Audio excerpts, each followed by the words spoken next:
ದೇವರಮಳ್ಳೂರು ಕೂತಲು ಕೃಷ್ಣಪ್ಪ ಅವರ ಮಕ್ಕಳಿಂದ ಉಟ್ಲು ಉತ್ಸವ ನಡೆಯುತ್ತಿದ್ದು, ಹೋಮ ಪೂಜಾ ಕಾರ್ಯಕ್ರಮಗಳನ್ನು ಆಂಜಿನಪ್ಪ ನಡೆಸಿಕೊಟ್ಟರು. ಉಟ್ಲು ಮಂಟಪಕ್ಕೆ ವಸ್ತ್ರ ವಿನ್ಯಾಸ ಮಾಡಿ 5 ಸಣ್ಣ ಗಾತ್ರದ ಗೋಣಿ ಚೀಲಗಳಲ್ಲಿ 5 ದಿಕ್ಕಿಗೂ ತೆಂಗಿನಕಾಯಿಗಳನ್ನು ಹಗ್ಗದಿಂದ ಕಟ್ಟಲಾಗಿತ್ತು.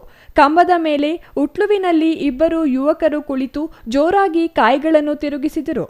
4 ರಿಂದ 5 ಮಂದಿ ಯುವಕರು ತೆಂಗಿನಕಾಯಿಗಳನ್ನು ಉದ್ದನೆಯ ಕೋಲಿನಿಂದ ಒಡೆಯಲು ಪ್ರಯತ್ನಿಸಿ ಸುಸ್ತಾಗಿದ್ದ ಪರಿ ನೆರೆದಿದ್ದವರಿಗೆ ಮನರಂಜನೆ ನೀಡಿತು.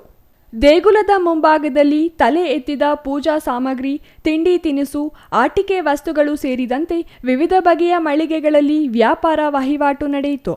ಬುರುಗು, ಬತ್ತಾಸು, ಸಿಹಿ ಮತ್ತು ಕುರುಕಲ ತಿಂಡಿ ತಿನಿಸುಗಳ ವ್ಯಾಪಾರ ಜೋರಾಗಿಯೇ ಇತ್ತು. ಕೃಷ್ಣಪ್ಪರವರ ಕುಟುಂಬದವರು ಕೆಎಸ್ ಕೆಂಪಣ್ಣ, ಮಳ್ಳೂರಾಂಬ ಸೇವಾ ಸಮಿತಿ ಅಧ್ಯಕ್ಷ ಮುನಿರಾಜು, ಸುಬ್ರಹ್ಮಣ್ಯಪ್ಪ, ವೇಣುಗೋಪಾಲ್ ಈ ಸಂದರ್ಭದಲ್ಲಿ ಹಾಜರಿದ್ದರು.